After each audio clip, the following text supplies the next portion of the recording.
আসসালামু আলাইকুম বন্ধুরা, মানে ফুককল নিয়ে আসিনি এই কারণে পাওয়ার টিলার দিয়ে কিন্তু এই মলন মইলে এই আইলটা পরিষ্কার করে ফেলা হচ্ছে। কিন্তু তো ফুককল হলে বেশি ঝামেলা হয় না,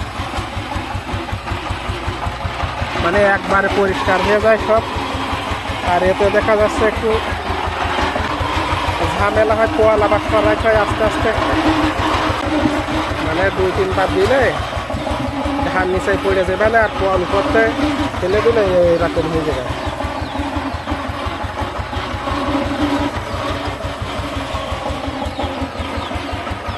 মানে যখন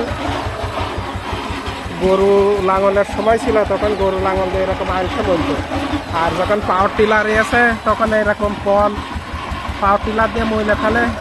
আর যখন ফুককল এসে তখন আর এই পাওয়ার টিলার দিয়ে এরকম খুব একটা ঘুরে যায় মানে নাকি। আগে গরু লাঙল দিয়ে মইতো, তারপর পাওয়ার টিলার দিয়ে, আর এখন ফুককল দিয়ে নাকি। কিন্তু এখন ফুককল নিয়ে আসিনি।